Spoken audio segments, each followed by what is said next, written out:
16장, 민수기 16장입니다. 16장 한번 가보시면 여기 15장 끝에 여러분 잘 아시다시피 유대인들이 옷을 이렇게 만들면 이 옆에 그 찌릿이라고 술을 달아요. 그 내용이 여기 15장 37절에 나타납니다. 여기 보시면 여호와께서 모세에게 말씀하여 이르시되 이스라엘 자손들에게 명령하여 그 대대로, 그러니까 영원히 그들의 옷깃 뒤에 술을 만들고 이렇게 되어 있어요. 여기서 이 술이라는 이 단어가 찌찌트 이렇게 되어 있습니다. 찌찌트. 그래서 기도숄 이렇게 덮는 거, 그거 이스라엘에 가면 이제 대량으로 찍어내는 건 한 15만 원 뭐 이렇게 하고, 그걸 수제로 만들면 뭐 한 300만 원 막 이렇게 해요. 랍비 예시바 교육을 하면 유대인들은 랍비들이 이렇게 막 사례를 받고 이렇게 하는 게 아니고 자기 잡을 가지는데 그 찌찌트 이런 걸 만들어요. 그러니까 기도쇼를 만들어서 팔고, 그 다음에 토라를 직접 써서 토라 두루마리를 팔고 막 이렇게 해서 생계를 유지합니다. 그래서 사도 바울도 사실은 텐트 메이커 이렇게 얘기를 하지만 사실 요 기도쇼를 만드는 전문가인 거예요. 그게 막 지금 시가로 한 300만 원 하는 거니까 이거 뭐 한 달에 4개만 팔아도 뭐 생활이 되고 이런 겁니다, 이게. 그거를 여기 지금 명령을 한 거예요. 청색끈 적혀 있잖아요. 청색끈.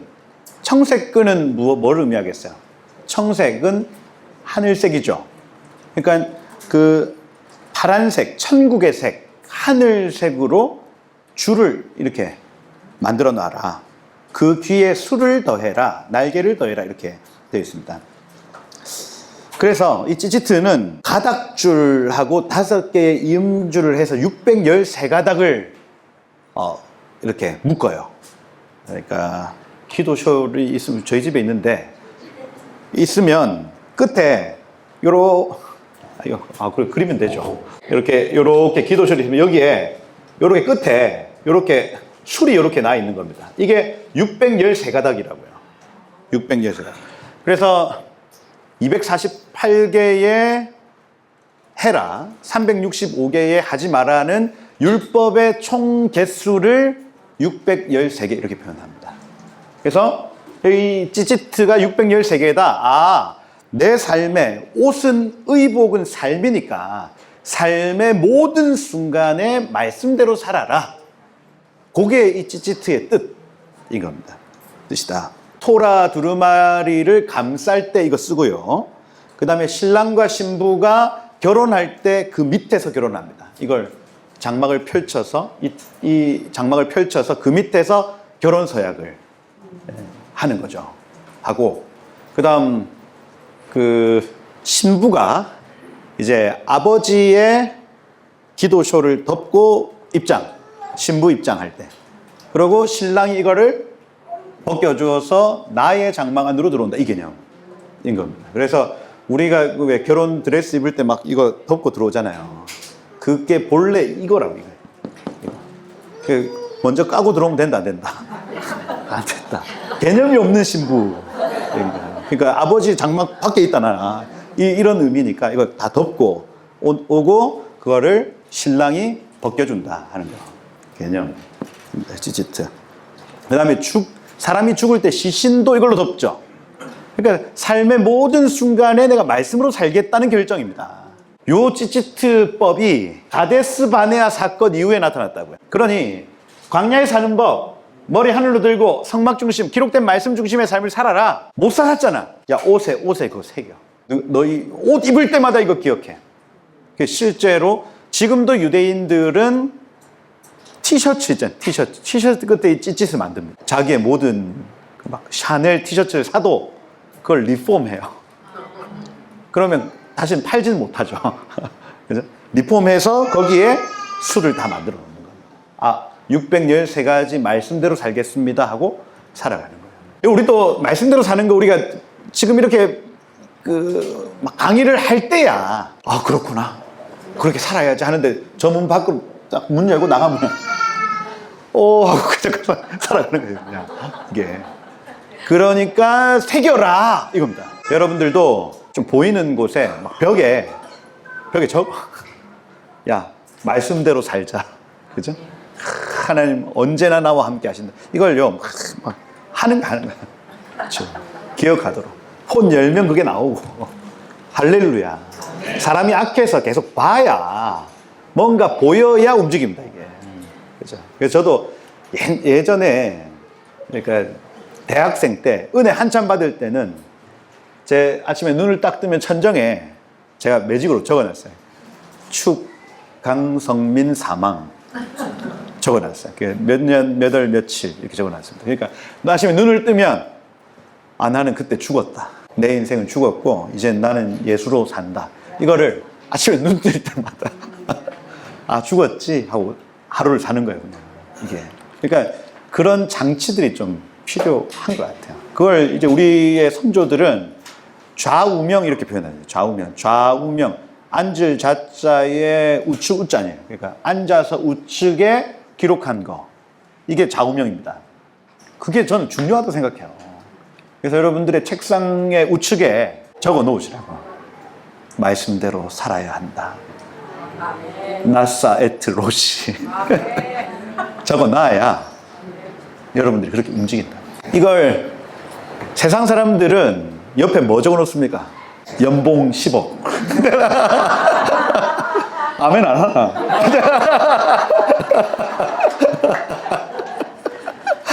그럼 적어 놓잖아요. 그래 오늘도 힘차게 살자 이렇게 하잖아요. 옆에 적어 놓으시라. 목표도 좋고 천국에 합당한 삶도 좋고 막 빼곡하게 적어 놓으시길 축복해요. 그게 찌찌트의 기능입니다. 그게 39절에 나오죠. 39절의 목적 이렇게 되어 있습니다. 이 술 아닙니다. 그죠? 찌찌트예요. 이 찌찌트는 너희가 보고 여호와의 모든 계명을 기억하여 준행하고 613가닥이니까 계명을 기억하여 준행하고 너희를 방종하게 하는 자신의 마음과 눈의 욕심을 따라 음행하지 않게 하려 합니다. 여기 이제 마음과 눈의 욕심 이렇게 적혀 있잖아요. 그러니까 광야에서는 마음 관리, 눈 관리, 눈에 보이는 걸 무엇을 보느냐에 따라서 마음이 결정되니까 그걸 하지 않게 하기 위함이라. 그리하여 너희가 내 모든 계명을 기억하고 행하면 너희의 하나님 앞에 너희는 거룩하리라 되어 있습니다. 그래서 찌찌트의 기능이다. 그러면 좀 잘하면 될 건데 16장에 가니까 또 다른 영역의 넘어짐이 나옵니다. 그게 고라와 다단과 아비람과 온, 이 네 사람의 죄입니다. 그래서 민수기 16장은 다시 얘기한 거예요. 광야에서는 지도자의 권위를 존중할 것. 16장. 광야에서는 지도자의 권위를 존중할 것. 이거예요. 하나님이 이 영역을 이 지금 고라 자손 내지는 고라와 다단과 아비람 사건을 통해서도 또 얘기하십니다. 여기 레위의 증손 고핫의 손자 이츠하르 하면은 기름을 짜다, 기름이라는 뜻입니다. 기름. 이츠할. 고라라는 이 단어는 부드럽다, 매끄럽다 이렇게. 그래서 아버지의 이름도 그렇고 이 지금 고라의 이름도 그렇고 뭔가 부드럽다, 미끄럽다, 뭐 이런 의미예요. 이름이 그렇구나. 여러분 이 토라는 이름 함부로 적어놓지 않습니다. 그리고 이 이스할은 진짜 아버지일지 그 위에 있는 조상일지 몰라요. 그러니까 저 위에 있는 할아버지의 이름도 그렇게 막 적어놓습니다. 왜냐하면 그의 삶과 닮아 있었다 이 표현입니다. 그리고 이름은 삶이에요. 그래서 고라의 삶은 미끄럽다, 부드럽다, 부드럽게 넘어간다 이 뜻입니다. 그래서 이걸 오늘날의 표현을 하면 융통성이에요. 융통성. 모세, 아론, 미리암, 융통성이 없는 사람들. 제사장은 타협하면 안 됩니다. 나중에 비느하스처럼 타협이 없는 사람들이 제사장 그룹이에요. 그러면 고라라는 이 사람은 그 타협이 없는 사람들 사이에서 부드럽게 하는 사람이란 뜻이죠. 그러면 여러분 누가 인기가 많아지겠어요? 부드러운 사람이 많아집니다. 부드러운 사람. 그거는 아유, 힘드셔서 교회 못 나오셨죠? 아유, 괜찮아요. 다음에 나오면 돼. 이렇게 하는 사람하고, 일로 와. 왜 안 왔어? 어제 뭐 했어? 몇 시에서 뭐 했는지 정확하게 얘기해. 그럼 누가 인기가 많아지겠냐고요. 고라는요, 부드러운 사람이었답니다. 미끄러운 사람이었어요. 융통성 있는 사람이었습니다. 그러니 르벤 자손 엘리압의 아들 다단, 그 다음 아비람, 벨렛의 아들 옴, 이 다 나시린에 서원했던 사람들입니다. 그러니 하나님을 향한 열심히 있는 사람들, 그죠? 열정 있는 사람들이 성막에서 같이 이렇게 막 뒹굴고 막 지나고 있는데 얘가 너무 괜찮은 거예요. 마음을 줍니다. 마음을 줘요. 이 당을 짓고라는 이 단어가 라카흐라는 이 단어. 그래서 마음을 취했다 이런 의미입니다. 아, 거기에 모인 나시린의 그룹이 있는데 그 나시린 그룹의 마음을 다 취한 거예요. 고라가. 그리고 더 웃긴 거 2절에 보면 이스라엘 자손 총회에서 택함 받은 자 곧 회중 가운데 이름 있는 지휘관이라는 이 단어 나시 이렇게 되어 있습니다. 나사에트 로시 할 때에 나사라는 이 단어를 써요. 그래서 250명은 특징이 머리를 든 자들입니다. 이 사람들의 마음도 다 취해버려요. 함께 일어나 모세를 거스르니라. 레위 사람이에요. 여러분, 레위 사람하고 제사장하고 구별되죠? 제사장들은 옷도 따로 입어요. 막 흰 옷에. 대제사장은 막 청색 옷에. 막 금 치렁치렁 달고 이렇게 해서 하나님 앞에 막 나아갑니다. 막 폼 나잖아요. 레위 사람들은 뭐 합니까? 막 숯불 피우고요. 그 막 배설물, 짐승이 막 하는 막 배설물 다 치우고요. 그러니 옷이 다 젖어 있고 힘들어요. 육체 노동에 가깝습니다. 레위 사람들. 근데 성막 중심에서 하나님을 추구하며 살아야 돼요. 가만 보니까 제사장 그룹은 깨끗해. 막 똥은 우리가 치우고. 근데 영광은 쟤네들이 다 받는 것 같고. 속이 상합니까? 안 상합니까? 상하죠. 상해요. 근데 사람들이 막 찾아 나시린들 다 모아놓고, 그죠? 처음에는 수고 많지. 오늘도 고생했다. 막 이렇게 얘기하다가 점점 이렇게 제사장들 험담하기 시작하는 거예요. 모세, 심지어 나중에는 모세의 험담까지 합니다. 저것들은 한 번도 일 안 해본 애들이야. 사회생활 안 해봐서 저런. 뒤에서. 모세를 거스릅니다. 그러면 거스르는 내용이 뭐라고 적혀 있냐면 그들이 모여서 모세 안을 거스르 그들에게 이르되 너희가 분수가 지나도다.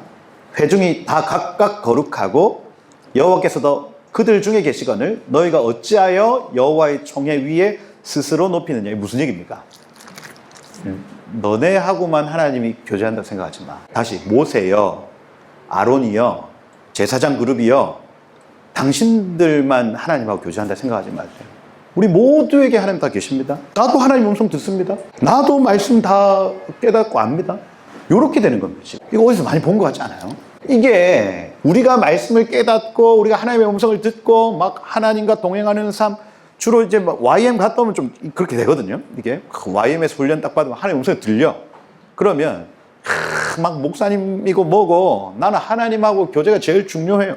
하나님 그렇게 하라 하셨어요. 목사님, 하나님이 저 교회로 가라 하셨어요.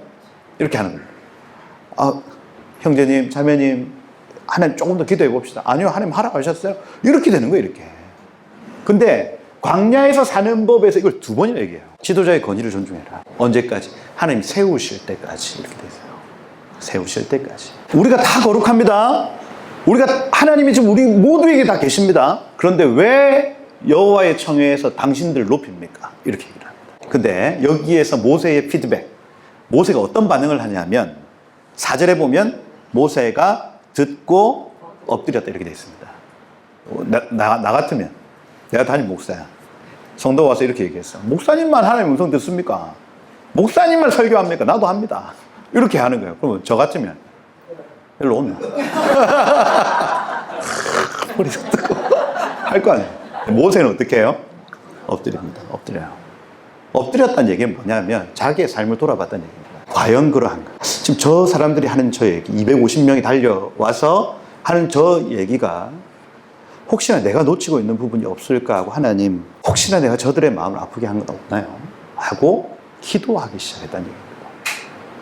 대단하죠. 저는 이거 지금 말씀만 봐도 열받는데, 열받네. 일로 온나. 이건데, 엎드렸다는 얘기를 합니다. 엎드렸다. 기도합니다. 하나님, 저들이 왜 저렇게 얘기할까요? 하나님, 혹시 하나님 사인입니까? 제가 혹시 놓치고 있는 게 있나요? 하고 기도하기 시작합니다. 그리고 5절에 보면 한 가지 더 잘한 일이 뭐냐면, 고라와 그 모든 무리에게 말하여 이르되 아침에 다시 보자 이렇게 얘기합니다. 왜냐? 나도 기도하고 너희도 기도하자. 그리고 하나님이 지금 여기에서 심판하기를 원치 않으시고 내일 아침까지 우리 한번 기도해 보자 하고 보냅니다. 그래서 회개할 수 있는 시간을 주는 얘기예요. 내가 아무리 기도를 해봐도, 아무리 엎드려봐도 지금 하나님이 나에게 말씀하시는 통로는 아닌 것 같아. 나를 견책하시는 통로가 아닌 것 같아. 그래서 내일 아침에 다시 보자고 돌려보내는 작업. 첫 번째 잘한 일은 엎드린 것, 두 번째 잘한 일은 한 번 더 기다려준 겁니다. 아침에 다시 보자. 그러고 보냅니다. 그리고 7절에 보면 레위 사람들아 너희가 너무 분수에 지나치다. 기도의 결과죠. 기도를 해보니 너희가 지금 분수 선을 넘었다. 이렇게 결론이 난 겁니다. 이미 모세의 기도는 끝났어요. 너희가 지금 선 넘었어. 이 얘기입니다. 선을 넘었다. 9절에 보세요. 고라 자손들아, 레위 자손들아, 하나님이 너희에게 가까이 가게 하신 것이 작은 일이겠느냐 이렇게 얘기합니다. 맞잖아요, 사실. 아니, 아무 일도 하지 않고 성막을 섬기는 이 일이 작은 일이겠어요, 여러분? 얼마나 특별한 부르심입니까? 여기 지금 가까이라는 이 단어가 카라브라는 단어. 우리가 지난번 레위기 할 때 주제 단어였습니다. 고르반, 카라브. 하나님께 가까이 가는 방법을 적어 놓은 책이 레위기 아니에요. 우리 스스로는 가까이 갈 수 없고 번제, 소제, 속제제, 화목제, 속건제, 이 5가지 제사만이 하나님께 가까이 갈 수 있게 만드는 고르반 아닙니까? 이게 고르반. 그죠? 근데 여기 지금 레위 사람들한테 뭐라고 하냐면 너희가 고르반 할 수 있는 것이 작은 일이냐? 이 카라브 할 수 있는 게 작은 일이냐? 이걸요 5절에 가까이 오게 하시되 가까이 나오게 하시니, 9절에 가까이 하게 하사, 10절에 가까이 오게 하셨거늘. 계속해서 너희 지금 카라브, 고르반 강조하시는 거예요. 이거 작은 일 아니야. 얼마나 복된 삶인데. 11절에 보면 여호와를 거스르는도다. 이렇게 하고 돌려보내요. 밤에. 그 밤새도록 한번 생각해 보라고 기회를 준 겁니다. 기회를. 그래서 제가 모세의 리더십에서 이 리더십 배우는 겁니다. 당장에 막 화나는 일이 있어도 1차적으로는 하나님께 엎드려야 된다. 감정을 막 쏟아내기 전에 하나님께 엎드려야 된다. 두 번째, 잘못이 100% 잘못한 게 눈에 보여. 그러면 회개할 시간을 줘야 된다는 거예요. 정확하게 얘기하고, 너희 지금 선 넘었어. 너희가 지금 섬기고 있는 이 일이 작은 일이 아니야. 하나님 가까이 오게 하신 이 은혜 큰 은혜야. 돌아가서 한 번 더 기도해봐. 돌려보냅니다. 근데 12절에 보면 모세가 엘리야벨, 다단, 아비람을 다시 불러서 이 사람을 부릅니다. 그래서 우리는 올라가지 않겠노라. 여기 지금 고라 말고 다단과 아비람을 또 따로 불러요. 고라는 지금 돌아갔습니다. 근데 다단과 아비람, 이 르벤 자손의 나시딘들 아니에요. 다시 부릅니다. 일로 와. 야, 너 우리랑 같이 가야 돼. 회개해. 이렇게 얘기했는데 우리는 당신하고 올라가지 않겠습니다. 이렇게 얘기하는 겁니다. 여기 지금 올라가지 않겠다. 로, 알라 이렇게 돼 있기 때문에 여러분 본래 같이 가지 않겠습니다 하면 할라크거든요. 근데 여기 지금 올라라고 적혀 있기 때문에 무언가 올라간다는 개념입니다. 이건 가나안 땅이거든요. 천국에 우리 내려갑니까? 올라갑니까? 올라간다는 개념은 어떻습니까? 그래서 예루살렘이 이 높은 산지에 있는 이유가 우리가 천국이라는 이 개념을 올라간다는 것을 가르쳐주기 위해서 높은 산지에 있죠. 반대로 소돔과 고모라 내지는 여리고는 지구에서 가장 낮은 지형에 있죠. 지옥을 상징한다는 개념입니다. 이게 내가 당신과 올라가지 않겠습니다. 얘기를 해요. 그리고 뭐라고 하냐면 이게 13절에 보면 네가 우리를, 여기서 니는 누구예요? 모세, 싸가시가 아니 모세를 네가 한글 번역이 잘못될 수 있겠지만 이것만 봐도 저는 열받습니다. 네가 우리를 젖과 꿀이 흐르는 땅에서 이끌어내요. 이게 지금 무슨 얘기입니까? 젖과 꿀이 흐르는 땅은 어디예요? 이게 지금 여기 이집트를 그렇게 얘기하고 있습니다. 미쳤죠? 지금 완전히 미친 상태예요. 아니 젖과 꿀이 흐르는 땅 어딘데? 가나안 땅인데 지금 이집트를 젖과 꿀이 흐르는 땅 거기에서 이끌어내요. 광야에서 죽이려 함이 어찌 작은 일이기에 오히려 스스로 우리 위에 왕이 되려 하느냐. 야, 고라가 자기의 그 유연함, 자기의 어떤 그 부드러움을 가지고 사람들에게 어떻게 씨를 뿌려나는지 몰라도 다단과 아비람 이런 얘기를 합니다. 모세 쟤는 왕이 되려고 해. 그래서 우리 위에 군림하려고 해. 이런 얘기를 뿌려놨으니 이집트에서 우리를 여기 지금 건져내서 광야에서 우리 위에 지금 왕이 되려고 해. 그 얘기를 입 밖에 지금 내고 있는 거예요. 그리고 14절에 보면 네가 사람들의 눈을 빼려느냐. 여기 지금 원어로 하면 눈을 멀게 할 셈이냐 달콤한 말로 속이려 하느냐. 기본적으로 지도자를 불신합니다. 무언가 다른 꿍꿍이가 있을 거야 하는 거예요. 야, 제가 이거 보는데 좀 위로를 받았습니다. 왜냐하면 천하의 모세도 다른 꿍꿍이가 있어요? 이렇게. 여러분, 모세입니다, 모세. 홍해를 가른 하나님의 사람이에요. 근데도 다른 꿍꿍이, 헌금? 돈 때문에 저래? 요겁니다. 그러니까 지금 일어나는 여러 가지, 지금 한국 교회 안에 일어나는 여러 가지 일들이 막 새로운 일이 아니라 모세도 심지어 예수님도 이러한 오해를 받았었다. 제가 얼마나 은혜가 되는지 몰라요.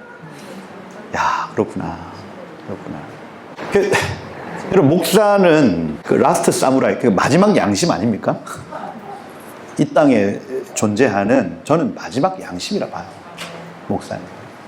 그러니 삶에서 어떤 절제, 그죠? 어떤 말, 모든 영역에 목사가 무너지면 다 무너지는 겁니다. 그러니 그런 마음으로 사실 이런 목사가 된 이후로부터 그렇게 살 수밖에 없습니다, 저는. 그렇죠? 제 마음대로 살겠어요. 근데 여러분 뒤에서 이런 얘기들이 들릴 때 제가 이런 얘기들을 실제로 하시더라니까요. 그렇더라고요. 이게 하여튼 뭐 다 얘기할 수 없지만 사람을 믿을 게 못 됩니다. 그죠? 믿을 게 못 되지만 모세 이 하나님의 사람 모세 역시도 광야에서 사는 법을 잃어버린 사람들은 모세를 그렇게 보더라는 거예요. 우리는 올라가지 않겠다. 15절에 보면 모세가 심히 노하여 모세가 이제 이 화를 못 참아요. 근데 여호와께 여짜오되, 이게 저는 의문입니다. 화를 못 참으면 화를 쏟아야지. 근데 모세가 노하여 여호와께 여짜오되 이렇게 돼 있어요. 주는 그들의 헌물을 돌아보지 마시고, 민하죠, 민하. 소재입니다, 소재. 그들의 헌금과 그들의 예배를 돌아보지 마옵소서. 나는 그들의 낙이 한 마리도 빼앗지 아니하였고 그들 중에 한 사람도 해하지 아니하였습니다. 그리고 16절에 보면 너희 무리는 내일 여호와 앞에 나아오되 이렇게 되어 있습니다. 또 모세가 화를 쏟지 않고 하나님께 기도하고 또 내일까지 기다려줍니다. 여기에서 고라와 다단과 아비람과 온 중에 이 온이라는 이 사람이 회개해요. 돌아옵니다. 아, 우리가 지금 선 넘었구나. 모세 저 사람은 하나님의 사람이야 하고 온이라는 이 사람이 회개하고 빠집니다. 그래서 우리가 이 사건을 고라와 다단과 아비람 사건 이렇게 얘기를 하죠. 온까지 포함을 안 한다고. 여러분, 기다려주면 누군가는 돌아온대요. 누군가는. 여기에 리더분들은 기억하십시오. 기다려주면 누군가는 돌아옵니다. 아예 안 돌아오는 애들이 있어. 근데 리더가 기다려주면 누군가는 돌아와요. 그렇죠? 모세가 그걸 가르쳐 주는 겁니다. 그리고 내일 향로 들고 와라 말하죠. 그리고 실제로 회막문 앞에 섰더니 19절에 보면 여호와의 영광이 온 회중 앞에 나타나기 시작하고 21절에 보면 너희는 이 회중에게서 떠나라 순식간에 멸하려 하노라. 22절에 모세와 아론이 한 사람이 범죄했는데 온 회중에게 어떻게 진노하십니까? 하나님이 이 중보를 들으시고 그러면 회중에 명령하기를 고라, 다단, 아비람의 장막 사방에서 떠나라 이렇게 얘기했습니다. 그래서 25절에 모세가 일어나서 다단과 아비람에게 갑니다. 한 번 더 설득하라고 해요. 이스라엘 장로들이 같이 따라갑니다. 그리고 회중에게 말하여 이르되 악인들의 장막에서 떠나고 물건 만지지 마라. 그죠? 그리고 처자 유아들과 함께 자기 장막 앞에 섰습니다. 30절에 보면 여호와께서 세일을 행하사 땅의 입을 열어 이 사람들 소유물 삼켜 산채로 수월에 빠지게 하시면 이것은 나의 어떤 기도 때문이 아니라 하나님이 작정하신 일인 줄 사람들이 알 것이다 말해요. 그리고 31절에 그들이 섰던 땅바닥이 갈라지기 시작합니다. 그래서 본래 사람의 죽음은 이 육체와 영체가 분리되어져서 이걸 죽음이라고 얘기를 합니다. 우리의 육체의 옷을 벗는 순간을 죽음이라고 얘기를 해요. 죽음. 근데 지금 이 고라, 다단, 아비람은 육체와 영체가 같이 땅으로 지금 들어가는 상황입니다. 같이 수올로 빠진다는 개념입니다. 그래서 특별한 경우예요. 32절에 땅이 그 입을 열어 집 고라에 속한 모든 사람 그 재물을 삼키기 시작했다. 그들과 그 모든 재물이 산채로 수올에 빠지며 땅이 그 위에 덮이니 그들이 온 회중 가운데서 망한이라 할 때 아바드라는 단어. 아바드가 있고 요거는 예배하다고 요 알렙으로 시작하는 아바드가 있는데 알렙 아바드 멸망하다, 소멸하다, 없어지다라는 뜻입니다. 요건 예배하다고 요거는 소멸하다라는 단어. 아바드 없어졌다는 얘기예요. 근데 여러분 탈무드에 보면 고라 자손은 존재하잖아요. 고라 자손의 시 해가지고 이 고라 자손들이 다 망하지 않습니다. 탈무드에 보니까 이렇게 적혀있어요. 그 아들들이 처음에는 그 아버지와 같은 의견이었으나 충돌과 갈등을 거치며 고라와 따로 섰다 이렇게 돼 있어요. 아들들이 고라 자손의 아들들. 그래 고라와 반역자들이 땅에 들어갈 때에 그들이 찬송하기 시작했고 거기서 시편 42편 같은 곡들이 나오게 되었다. 이렇게 되어 있습니다. 시편 42편 고라 자손의 시 적혀 있거든요. 거기에 사슴이 시냇물을 찾아 갈급한 같이 내 영혼이 주를 찾기에 갈급하나이다. 목마른 사슴 시냇물을 찾아 요 찬양을 고라 자손의 아이들이 불렀다는 거예요. 그러니까 막 땅에 막 꺼졌는데 으아 목마른 사슴 시는 주님만이 나의 힘 나의 방패 나의 참 소망 이거 막 부른 거예요. 그렇죠. 그러니까 그들이 거기서부터 올라왔더라 이렇게 돼 있어요. 올라왔더라. 그러니까 막 빠져나가는데 거기에서 고라 자손의 시, 이 시편 42편, 46편 하나님은 우리의 피난처시여 환난 중에 만날 큰 도움이시라. 그러므로 땅이 변하든지 산이 흔들려 바다 가운데 빠지든지 우리는 두려워하지 아니하리로다. 이게요.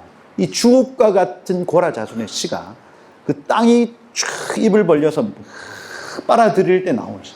땅이 흔들려 산이 막 바다 가운데 빠진다 할지라도 나는 두려워하지 않는다. 찬양인 거예요. 시편 84편 10절 요게 주의 궁정에서의 한 날이 다른 곳에서의 첫날보다 나은 자. 이게 여러분 고라 자손의 시거든요. 이해가 되세요? 아니 지금 이 고라 자손은 좋은 옷 입고 막 청색 옷, 흰색 옷 입고 막 이렇게 섬기는 사람 아니에요. 주의 집에서의 한 날이 다른 곳에서의 첫날보다 낫다. 이 얘기는 짐승 똥 치우고요. 막 땀에 쩔어가지고 하나님의 집을 섬기는 이 일이 내 인생의 가장 큰 기쁨입니다. 고백하는 겁니다. 그러니 고라 자손들이 회복된 거예요. 그 첫 마음이 이때 자기 아버지가 그 수월에 빠져 들어가는 그 순간 깨달은 겁니다. 아, 하나님의 은혜였구나. 이거. 그리고 이 은혜를 결코 빼앗기지 않을 거다. 고라 자손의 시가 시편 2권에 쭉 수록되어 있습니다. 시편 1권은 다윗의 시, 시편 2권은 고라 자손의 시. 그러니까 시편 3권에 나타나는 아삽과 헤만과 여두둔의 시보다 앞에 있어요. 아삽과 헤만과 여두둔, 이 사람들은 음악하는 사람들. 근데 음악하는 사람들보다 먼저 하나님의 나라를 깨달은 겁니다. 이게. 다윗이 경험했던 천국을 고라 자손들이 먼저 경험한 거예요. 그래서 역대상에 나타난 고라 자손들의 이름들을 보면 거기에 그죠? 낙심, 절망, 이런 이름들이 고라 자손의 이름들로 가득합니다. 여러분, 한 가문에서 이름이 좀 계속 쓰이죠. 우리나라는 좀 안 그런데 외국에서는 할아버지의 이름을 그대로 쓰기도 하고 이렇습니다. 계속. 그러니까 이 고라 자손들이 썼던 이름들을 가만히 보면 그 반성적 이름들이 많이 있습니다. 여기 지금 제가 적어 왔는데 그 역대상 족보 그냥 영상을 한번 보세요. 거기에 이름들 제가 쭉 다 풀이를 해놨거든요. 고라 자손들의 이름을 가만히 보면 그 아버지 때에 했던 그 일에 대한 반성, 그걸 계속해서 기억할 수 있는 이름들로 가득 채워져 있습니다. 이게 가르쳤다는 얘기예요. 우리 조상이 이런 일 때문에 수월에 직접 빠졌다. 그걸 수치잖아요. 자기 가문의 수치인데 이름에 새겨 넣습니다. 이름에. 그리고 자손들에게 끊임없이 가르쳐요. 그러니 시편 2권 전체를 지필할 만한 가문이 된 겁니다. 저 그래서 지금 대한민국, 우리나라, 우리가 잘못한 거 있잖아요. 그런 걸 전 가르쳐야 된다 봐요. 신사참배. 그리고 신사참배가 그냥 일어난 것이 아니라 사실은 역사적 사료들을 쭉 살펴보면 서문박교회, 평양의 서문박교회라고 처음으로 1,500명이 들어갈 수 있는 예배당을 건축을 합니다. 근데 거기에서 막 장로님들이 하여튼 돈 빼먹고 막 이런 일들이 막 어마어마해가지고 나중에 장로님들하고 목사님 다 사임해요. 그게 그 신사참배 결정 전에 있었던 일입니다. 그리고 역사적인 사료들을 쭉 살펴보면 1938년 9월 9일이 되기 7년 전에 한국교회 영적 상황이 충만하지 않아요. 그러니까 이 목회자의 성적인 문제, 그 다음 교회 행령에 대한 어떤 부분들이 기록이 쭉 다 남아있습니다. 결국 그 1,500명이 들어가는 그 서문박 교회에서 신사참배 결정이 돼요. 이게.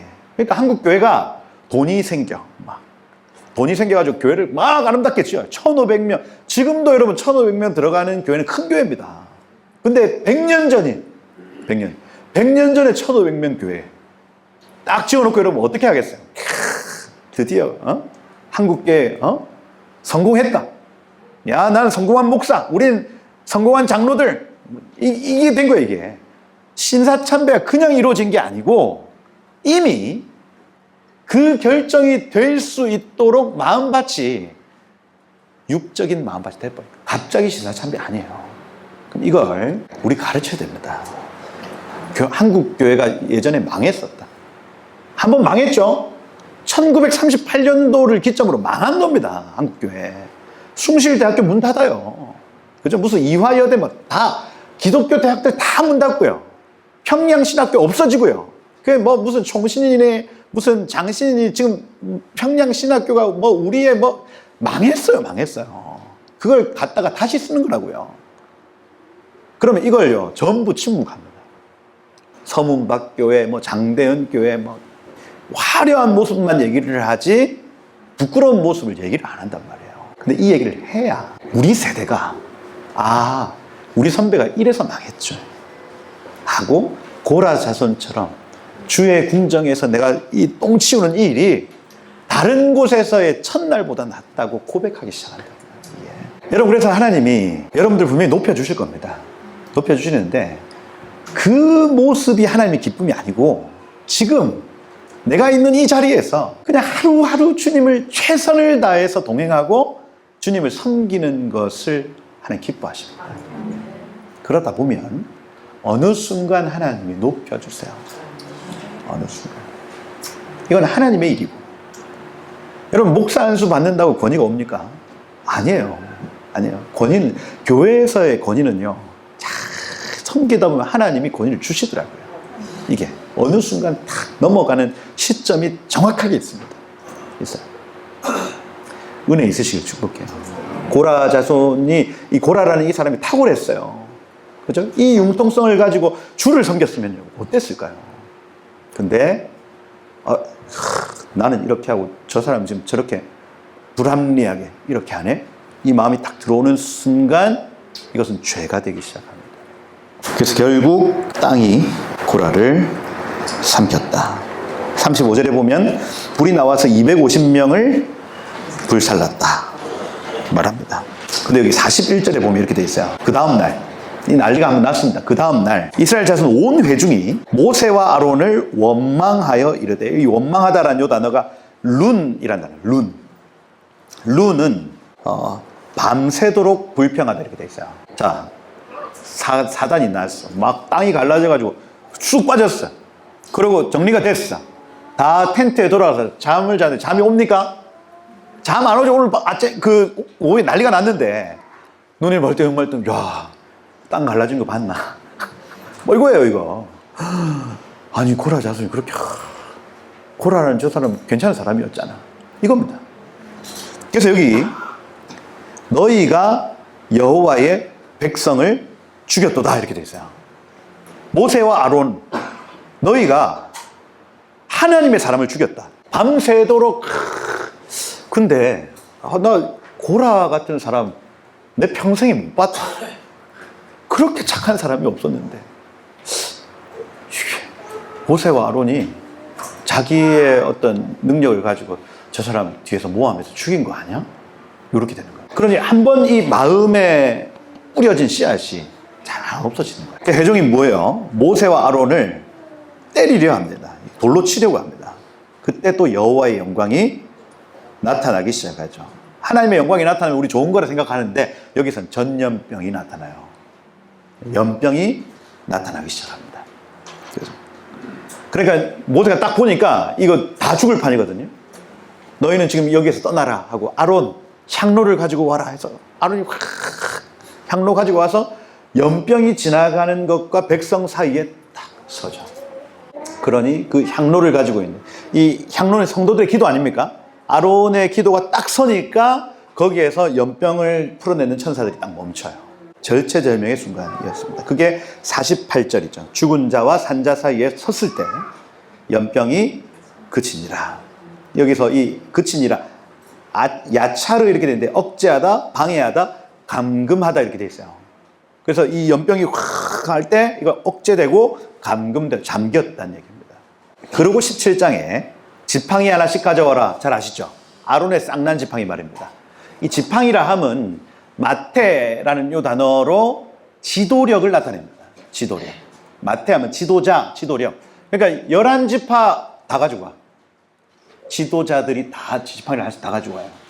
그리고 레위의 지팡이에게는 아론의 이름을 적기 시작합니다. 그리고 이튿날 눈 떠보니까 싹이 자라있는 살구나무 열매가 자라있는, 다른 11개는 없고 오직 아론의 지팡이에만 싹이 났어요. 이 살구나무, 샤케드, 여러분 잘 아시는 대로 샤케드 나무, 아몬드 트리 해서 메노라의 끝에, 그러니까 이 7 금초대 제일 끝에 샤케드 나무 모양으로 돼 있어요. 샤케드 하면은 파수하다라는 단어입니다.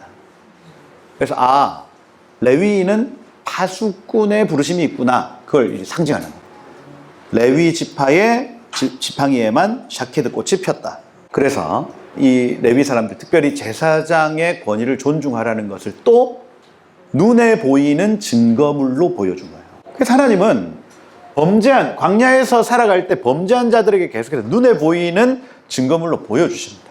너희가 범죄했을 때 찌찌트, 너희가 범죄했을 때 아론의 쌍난 지팡이, 이걸 계속해서 눈에 보이도록. 너희 기억해, 고라와 다단 사건 때에 만들어진 지팡이야 하고 샤케드 지팡이 딱 펼치고, 찌릿 이거는 이 10명의 정탐꾼이 잘못 보고했을 때 하나님 이거 만들라고 하셨어.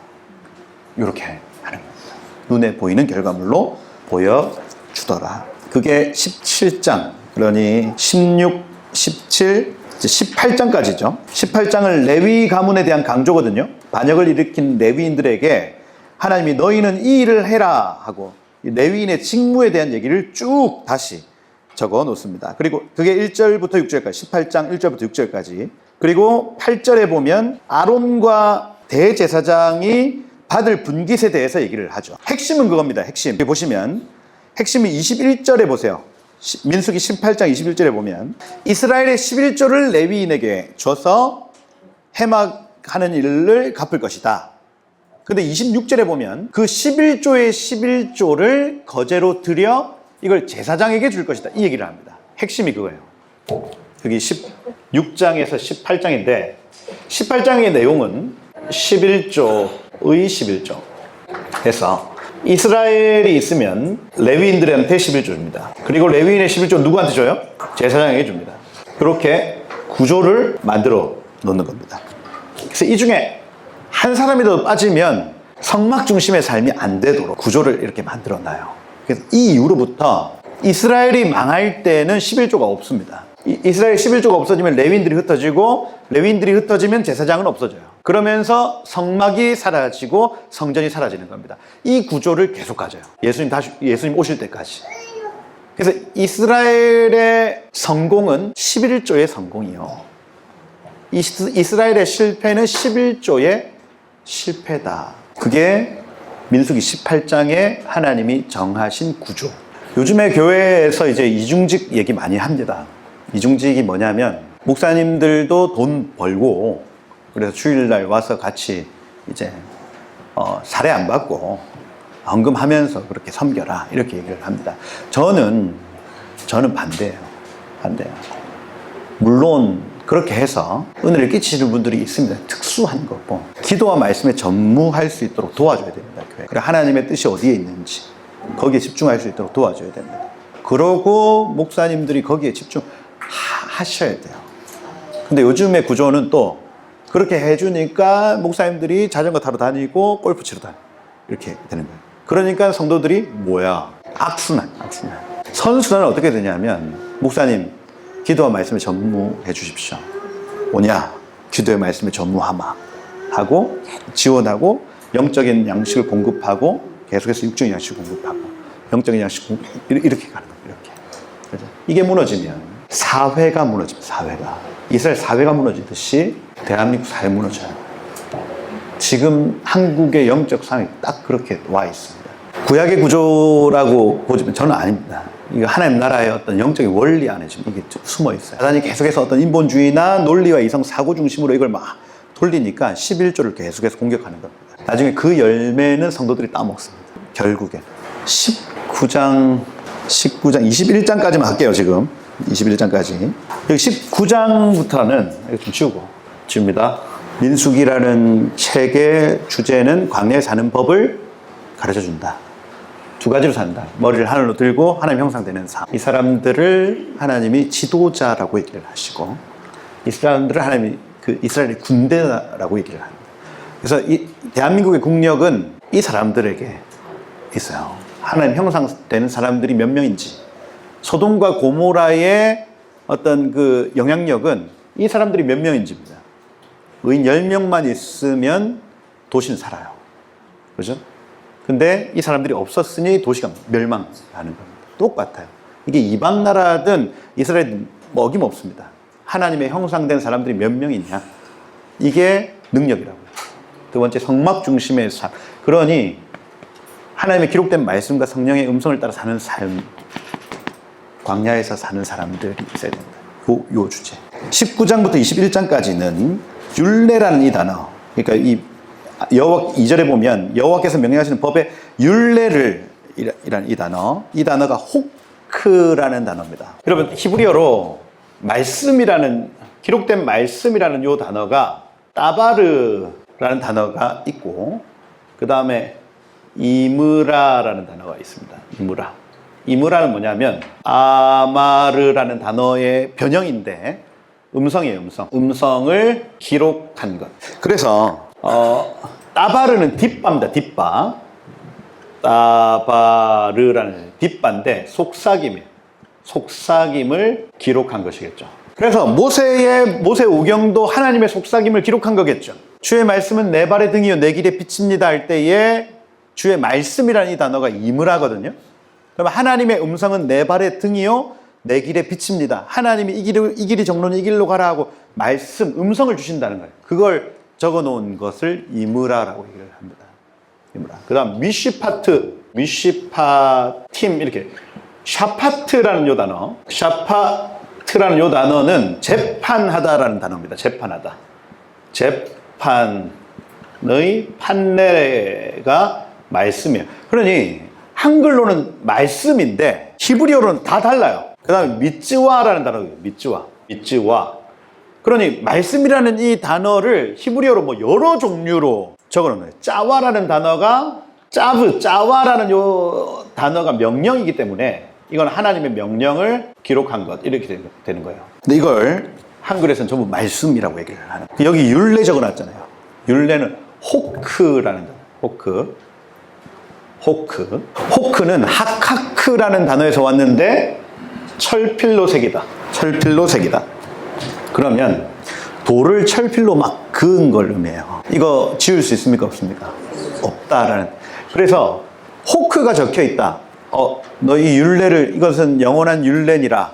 이것은 영원한 율법이니라. 이렇게 할 때 호크가 적혀 있으면 모든 사람이 다 지켜야 되고 모든 세대가 다 지켜야 된다는 얘기죠. 미시파트는 이게 호크하고 미시파트가 좀 이렇게 반대되는 개념인데 미시파트는 재판의 판례이기 때문에 판례는 변합니다. 근데 호크는 안 변해요. 독일의 판례는 한국의 판례하고 다릅니다.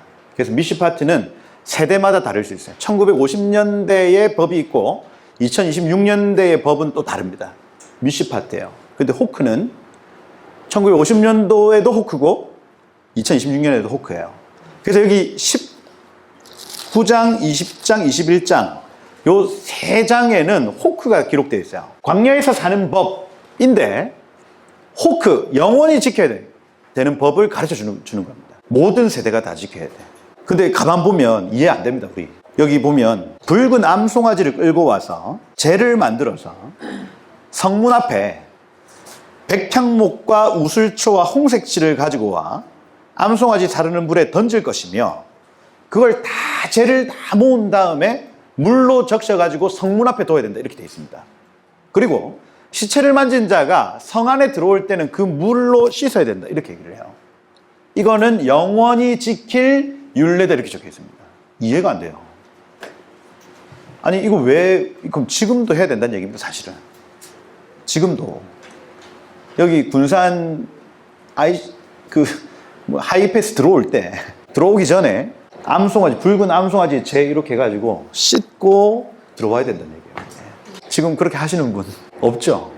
그럼 이게 무슨 의미예요? 그걸 호크라고 얘기를 합니다. 그래서 성경에 호크가 여러 가지가 있는데 레위기 23장의 그 절기에 대한 부분 호크라고 얘기를 하고 그 다음 민수기 10장에 보면 대제사장이 술을 마시고 성막에 들어가면 안 된다. 이걸 호크라고 얘기를 해요. 호크. 영원히 지켜야 될 규례. 여기 보면 그 뒤에 이제 가데스에서 물이 없을 때 모세가 8절에 보면 지팡이를 가지고 반석에게 명하여 물을 내게 해라. 이렇게 되어 있습니다. 근데 11절에 보면 모세가 그 손을 들어 그 지팡이로 반석을 두 번 치니 이렇게 되어 있죠. 여기 두 번 치니는 두 번째 치니 이렇게 되어 있어요. 그러면 요때 가데스에서 한 번, 두 번 때린 게 아니고 예전에 이걸 한 번 때린 적이 있었고 이번에 한 번 더 때렸다는 얘기입니다. 이게. 그러면 이것도 호크래. 무슨 얘기입니까 지금? 영원히 지켜야 될 규례, 변치 않는 규례의 특성은 무엇이냐면 이 안에 의미가 있다는 얘기예요. 이 안에 영적인 의미가 있는 것은 너희가 영원히 기억해라. 그 붉은 암송아지의 규례 같은 경우에는 영적인 의미가 뭐예요? 우리를 대신해서 고난을 통과하신 예수 그리스도. 그분 우리가 나가고 들어올 때 그분의 은혜만이 우리로 그 천국에 들어가게 한다. 그 도시에 들어가게 한다. 이겁니다. 절기가 가지고 있는 의미 역시도 예수 그리스도. 그죠? 6월절 어린 양 대신 예수. 초실절 첫 열매가 되신 예수. 그죠? 성령을 주시는 예수. 나중에 나팔이 울리면 이제 다시 오실 예수. 대속죄일에 우리의 속죄 제물 되신 예수. 초막절 우리를 위해 장막을 펼치실 예수. 그러니까 이 여호와의 7절기의 주인공은 누구? 예수 그리스도. 그것 때문에 영원히 기억해라 이겁니다.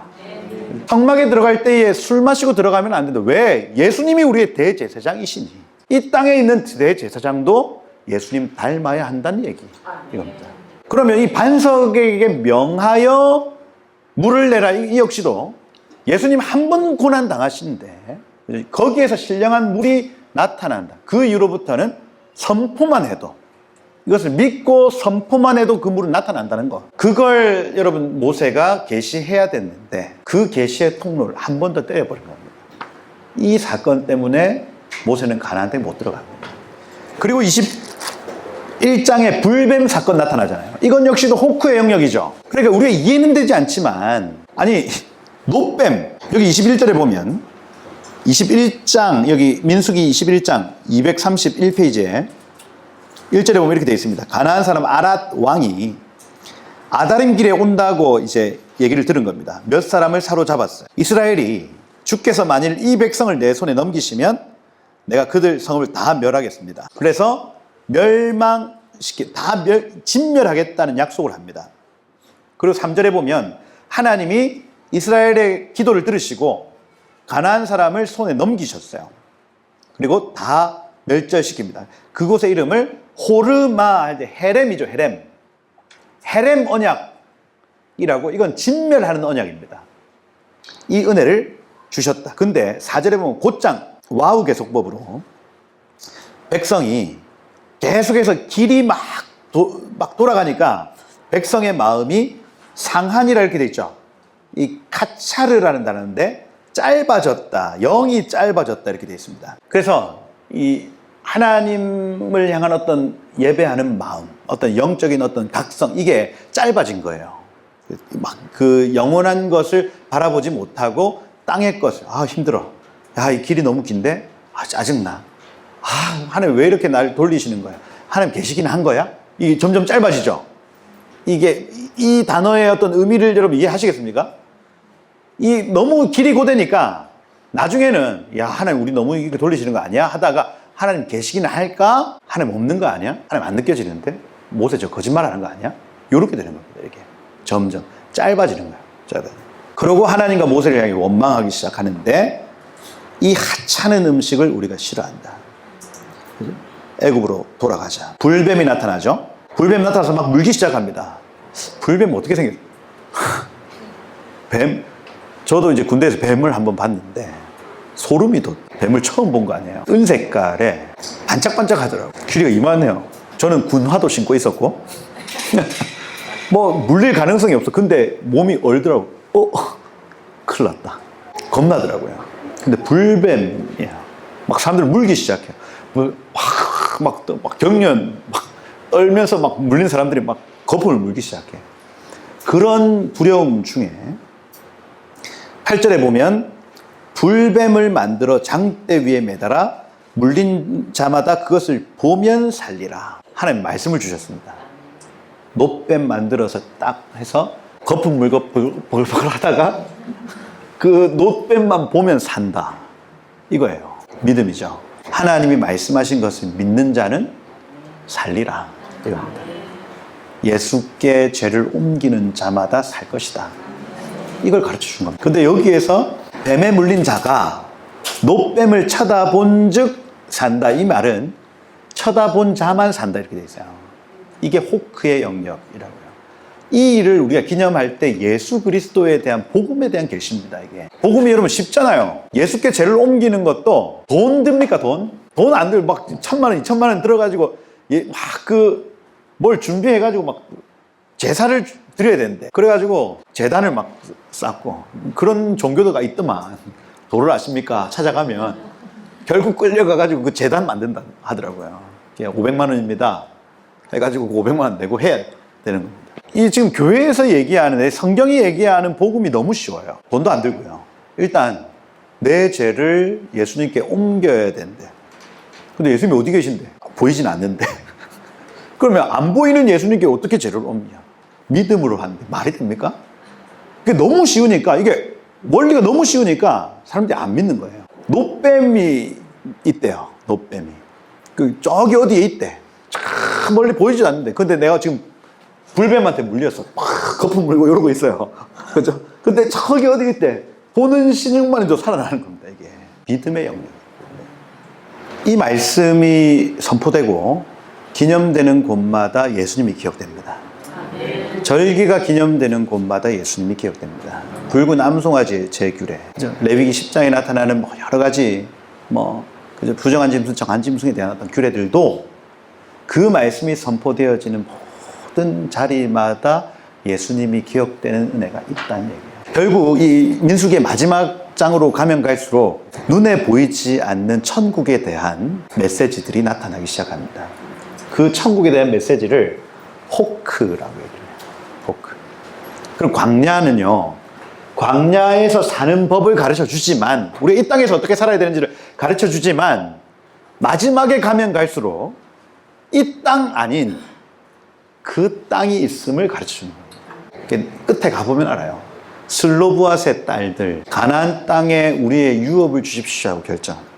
막 침노하는 장면이 광야에서 어떻게 사는가가 아니라 그 땅에서 내가 유업을 얻겠다고 하는 결정. 근데 그 전에 르우벤 지파와 갓 지파가 요단 동편에 남겠다고 하는 결정은 우리가 가나안 땅에 가지 않고 이 땅에 광야에 머물겠다고 하는 결정입니다. 이 두 가지가 정확하게 갈려요. 지금 여기 호크, 여기 18장, 19장, 20장, 21장이 얘기하는 이 호크가 천국을 계시하는 율법이라고. 예수님을 계시하는 율법. 그래서 여기 지금 제가 방금 읽어드렸던 여기 19장부터가 민수기의 전환점입니다. 다시 민수기 광야에 사는 법이라 얘기를 했어요. 근데 광야에 생존하는 법이 아닙니다. 민수기 19장부터 이게 딱 전환이 되는데 광야에서 이제 그 땅을 바라봐야 된다. 그 땅을 소망해야 된다고 전환이 일어나요. 광야에 남기로 결정한 자들이 있고 가나안 땅에 가겠다고 결정한 자들이 나타나기 시작합니다. 그 내용이 여기 이제 22장부터 나타난다. 자, 한번 기도하겠습니다. 하나님, 민수기의 말씀을 좀 꼼꼼히 보게 하심을 주님 감사하고, 하나님 우리의 시각을 열어주시고, 우리가 먼저는 이 땅에서 어떻게 살아야 할지 뿐 아니라 앞으로 오는 세상에 그 천국에서 우리가 누릴 기업과 유업과 그 영광이 무엇인지도 보는 은혜가 하나님 이 강의 가운데 주님 있게 하옵소서. 그렇게 이 시간들 채워나가실 주님을 기대하며 예수 그리스도의 이름으로 기도드립니다. 아멘.